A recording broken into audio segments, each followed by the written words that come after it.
Good morning, everybody. Happy Thursday. We have an amazing show for everybody today. What do we have, Krystal? Indeed, we do. Lots of big stories breaking this morning. We are going to start this morning with the Biden presser that happened yesterday. Lots of gems dropped there to discuss on Kamala Harris, on Ukraine, on Build Back Better. So we'll tell you about that. Also, Trump 2024 is looking increasingly like it will be a thing, because investigations into him and his family and potential financial improprieties continue. So that gives him an incentive to run and avoid any of those investigations or penalties for actual wrongdoing.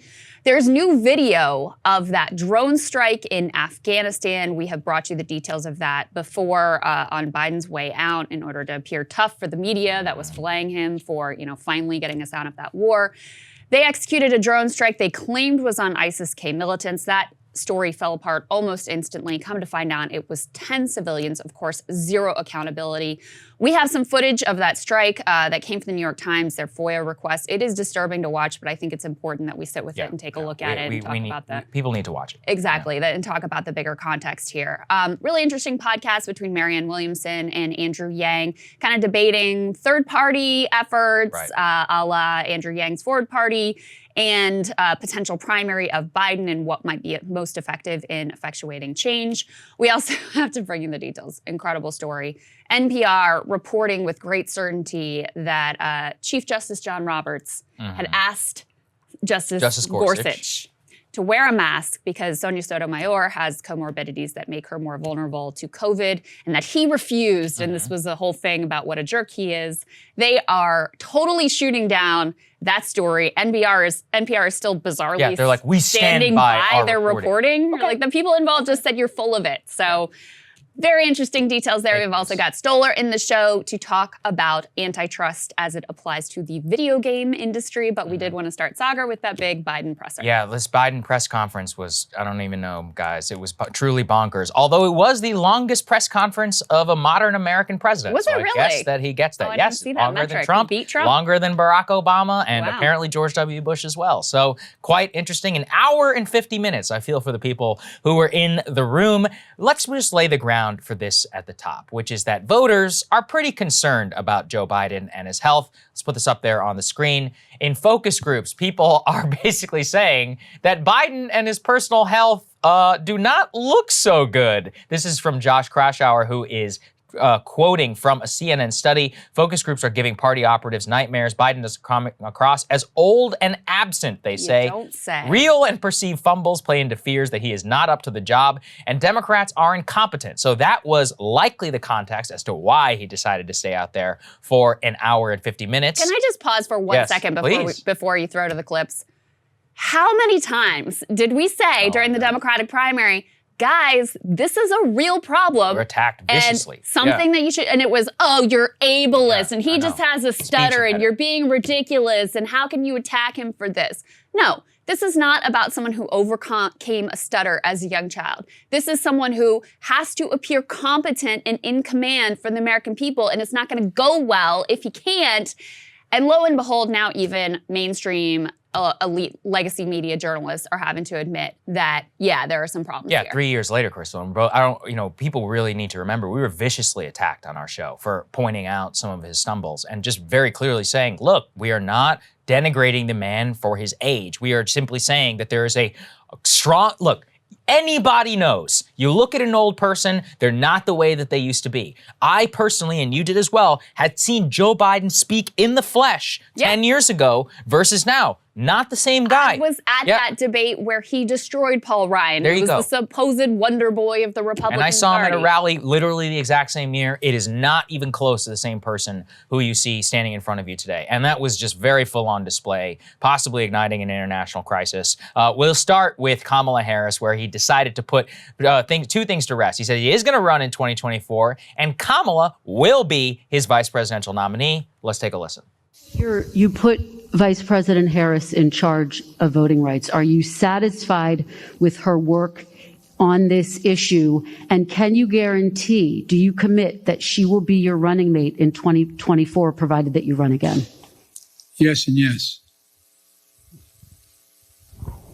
Okay. You don't care to expand? Pardon me? Do you care to expand? on voting No, there's rights? no need to. I mean, I asked the question. She's going to be my running mate, number one. And number two, I did put her in charge. I think she's doing a good job. Well, I don't know about the good job part, but he is standing by her, at least for now. The real thing, the news, and we have several clips here that we want to play you. The next one is single-handedly the biggest piece of news out of this. Biden was pressed specifically on Ukraine, and he's like, do you think that Putin is going to invade? What is the broader Russia, NATO alliance? And look, as we laid out yesterday, our views on this are not typical neocon mainstream. Like, I'm not buying some of the CIA propaganda about what exactly is happening. But even I can look at this and say, this is probably a pretty bad answer. If anything, he was being too honest and telling the truth, and possibly igniting some response from the Russians. Just take a listen when he was asked about Ukraine and what exactly he expects Putin to do. So I think what you're going to see is that Russia will be held accountable if it invades. And it depends on what it does. It's one thing if it's a minor incursion and then we end up having a fight about what to do and not do, et cetera. That's one thing if it's a minor incursion. Just the tip, it's okay. Yeah, just the tip, literally. But for international relations, here's the issue, right? Which is that he's basically going towards the end game and saying, yes, I expect that Putin will do it. If it's one thing, if he does this, it's another thing. If it's a full-blown thing, all of that is obviously true. People were also very upset with him for correctly telling the truth, which is that NATO is divided over this. Yeah. Specifically Germany, which is addicted to Russian gas because they've nuked their nuclear program. And so they desperately need it. And they are not willing to do any sort of arming of Ukraine or many of the sanctions. Remember, also, they were the ones who drew back many of the sanctions 2015, 2016 on the original Crimea invasion. But all of this, A, doesn't present a united front, and B, this is what drives me crazy about this type of policy. Pick one. Either say, Ukraine is Ukraine, and at the end of the day, you will get economic sanctions if you cross that border, but we're not going to defend it. You decide what you want to do. But don't go out there and say, Russia's going to pay a price, but maybe, variable if it's just the tip, and maybe it's okay, but I stand by Ukraine. NATO is united, but NATO is also divided. This is the chaos that we've talked about. I remember I did that monologue on Taiwan and strategic ambiguity. He was like, no, we're going to defend Taiwan. And then his administration would come out with a statement saying, well, U.S. policy hasn't changed. Well, which one is it? Because, there's nuclear powers here at stake. And it's the same thing here, which is that the lack of clarity has caused a huge amount of confusion in Kiev, in Moscow, here in Washington, where the White House had to put out a statement cleaning it up just this morning, saying, Jen Psaki being like, to be clear, any invasion will result in massive economic sanctions or whatever on the Russians. I don't believe that this is 4D chess, Krystal. I think this guy is just old and is confused about what he's talking about. It's a very Trumpian response. You can see what's going on here very clearly. He's got the talking points that they prepared for him in his briefing. Here's what you say. There will be consequences and NATO is united.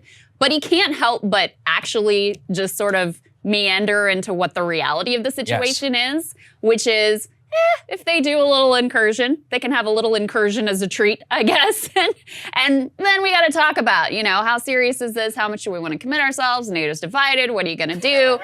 So a couple things to tie the two first thoughts together. They sent Kamala out on the morning shows. I think she's on 3 different morning shows. She's doing a trifecta of morning shows and trying to make clear, no, there will be consequences and they will be strong, et cetera, et cetera. I guess I don't hate this answer as much as a lot of the media does, because you know what? They're just bloodthirsty for the more aggressive, hawkish, ramping up of tensions with Russia that he went, the more he would be applauded. And the fact that he leaves the door open for, if it's not anything too crazy, we might not actually massively escalate, and they just destroy him for it. This was by far the clip that they went after him the hardest for. Yes.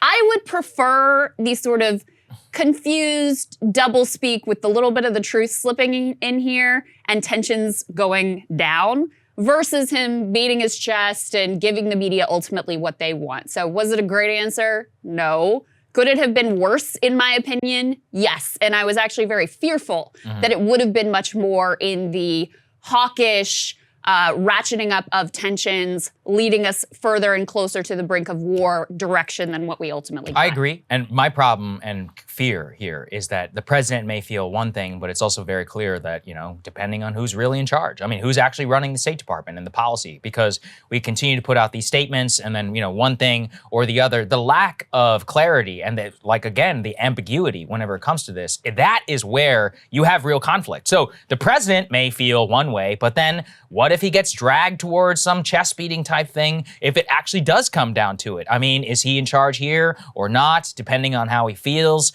That's the part where I just don't know what to think and why I'm really afraid, because whenever you have somebody like this, clarity is the most important thing.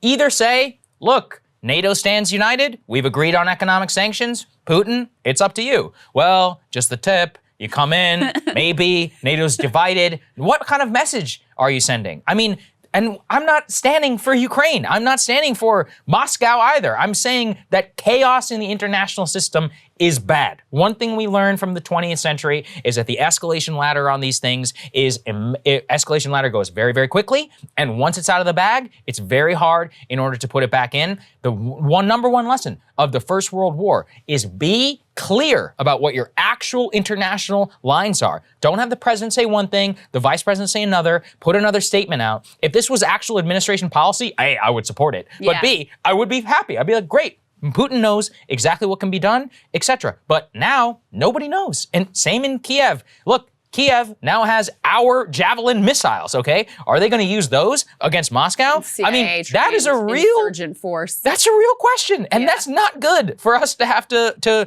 lay in. We need actual direction from the president. This is one of those instances where we're like, being clear, having a lucid president is extremely important. So even on the policy, I probably agree way more with Biden. With the little bit of incursion. What are you going to do? The doddering element of this is where I am the most concerned. That's very fair. Yeah. The other thing I will say about this, look, obviously the media is very upset that he wasn't more hawkish and more aggressive and et cetera, et cetera. Oh, you're hanging the Ukrainians out to dry, all of that.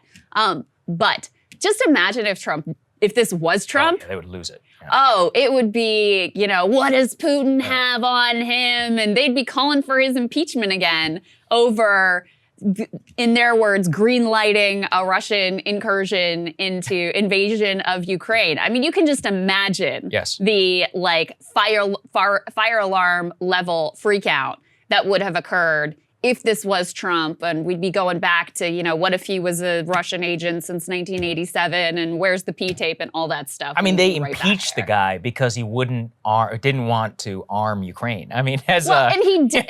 Obama but he actually did. Yeah. Obama didn't arm Ukraine, and they were cool with it then. He does arm Ukraine in a much more aggressive stance towards Russia. But because he's verbally playing footsie with Putin, they don't pay, they can ignore all of the actual more hawkish militant actions versus Russia. It's ludicrous. By the way, I have to correction to make. Yesterday I said that the U.S. armed Ukrainian rebels, that was incorrect. I said that meant that the U.S.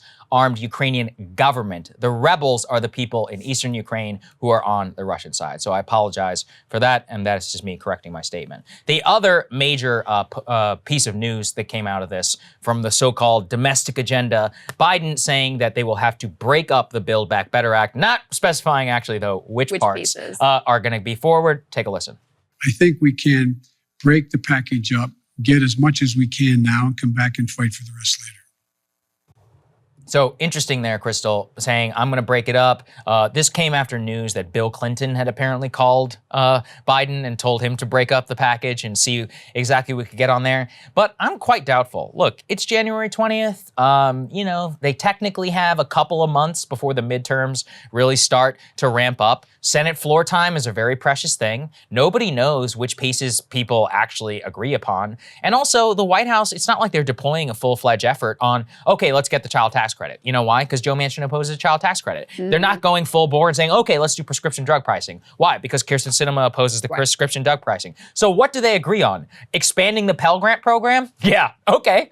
Great midterm agenda, guys. Good luck with that. I don't want to denigrate it. Pell Grants are good for, poor kids and all of that, but that ain't no transformative piece of legislation.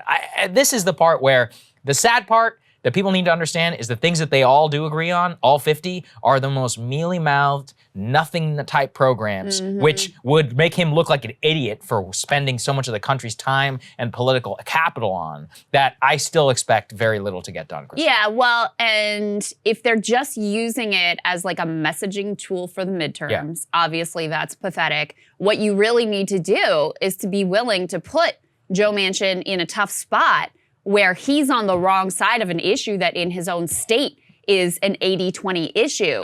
Or put Kirsten Sinema on the wrong side of an issue that in her state is an 80-20 issue. Like prescription drug reform is a perfect example.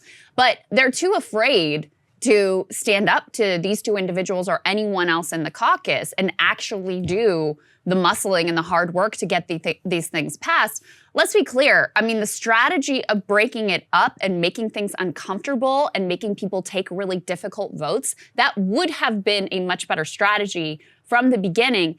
Either that, or going all the way back to the beginning of the administration, they should have had some of these things in the must-pass relief bill, some things that, you know, would have persisted and not expired after just 1 year. Or they should have kept together the infrastructure piece and the Build Back Better piece, because that was the only leverage that they actually had over those people, and then maybe you would have had a better shot at it. Barring that, the next best strategy would have been to, from the beginning, go with these super popular and some of them quite transformational agenda items. I mean, something the president has talked about repeatedly is how much he cares about free community college. Yes. That would be really significant. But that's opposed by Sinema. But it makes it divides the Democratic caucus a little bit. It puts people on the spot. It makes them, you know, puts them at odds with their donors. And you haven't seen any willingness from the White House or from congressional leadership to make these corporate-backed individuals uncomfortable. So while the strategy is a better one, and Bill Clinton is many things, but he's not a dummy when it comes to political strategy, the strategy is definitely a better one, but it depends on what pieces are you going to put up, and are you actually willing to make people like Sinema, Manchin, and Warner and the others who are hiding behind them uncomfortable with regards to their social circles and their donor bases? That's the question. So it just matters a lot what the execution is. Yeah. And at this point in turn, if they think this is going to save them for the midterms, I don't even think they delude themselves in that regard. And the other thing, we'll probably talk about this on Monday, that CNN article that we led with where the operatives are like, oh God, he's old and absent. The bulk of that article is about how the Biden administration is so incompetent, they don't even have a political operation. All of these members of Congress, it's different from Obama. They actually do want Biden to campaign for him. He isn't that level of toxic that Obama was, but they're just completely absent, completely on to lunch, no strategy, no muscle. This is not surprising, by the way, for anyone who has actually followed Biden in his career after his very first election to the Senate. He hasn't really had a tough election since then. As vice president, that was all Barack Obama's political operation. And as vice president, he had a very dysfunctional sort of dynamic within his office where he micromanages everything, but he can't make decisions. So things just get bottlenecked, and you end up with the level of mismanagement and incompetence that is the polar opposite of what people thought they were voting for when they voted Joe Biden into office. Absolutely right. And finally, we had to do this with the GOP. You flagged this one, Krystal. Biden's surprised Republicans aren't working with him. Interesting. Take a listen. I did not anticipate that there'd be such a stalwart effort to make sure that the most important thing was that President Biden didn't get anything done. Think about this. What are Republicans for? What are they for? Name me one thing they're for.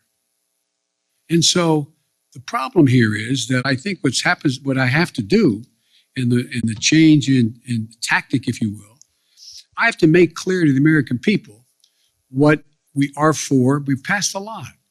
We passed a lot of things that people don't even understand what's in it, understandably.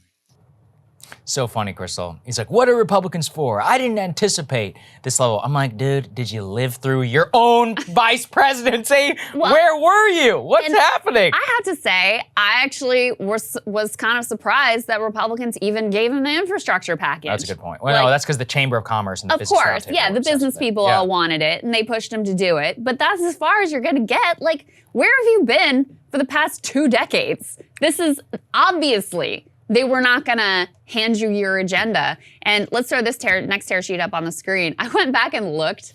Because remember during the primary, he covered some of this. He kept insisting, over and over Trump goes, it was like the fever's gonna break. Remember how Barack Obama said? He kept saying that. He said that Republicans, once Trump is gone, they're gonna have an epiphany. Things will fundamentally change with Donald Trump out of the White House. He said, not a joke. You will see an epiphany occur among many of my Republican friends. It's already beginning in the House now. If we can't change, we're in trouble. This nation can't function without generating consensus. It can't do it. And so this man has been in Washington for how many years? 35, 40, something like that. It's like 50 years that this man has been here. I mean, he's almost 80 and he showed up when he was 30. Actually, wow, so yeah, he's been in Washington for like 50 years. And you couldn't see just the most basic political dynamic that any moron who just exists in this country? No. They're not going to work with you. Whatever bipartisan era that you came from 40 years ago is long dead and gone. So it just shows you how apparently this man learned nothing from his experience during the vice presidency. For all his talk about how, you know, and his aides would say, oh, we're going to do things different and it's going to be FDR and all this stuff. Like, you have no idea what you are doing in this town.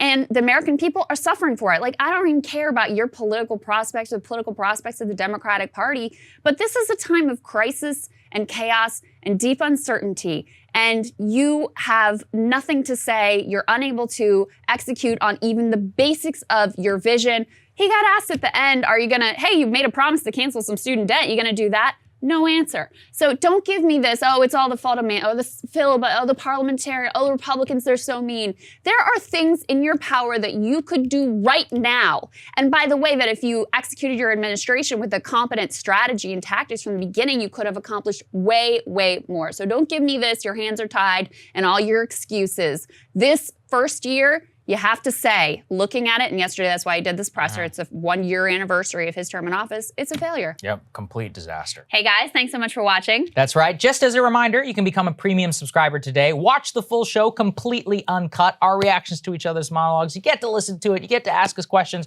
all that good stuff. Link is right there in the description or at breakingpoints.com. Best of all, great way to say screw you to the mainstream media.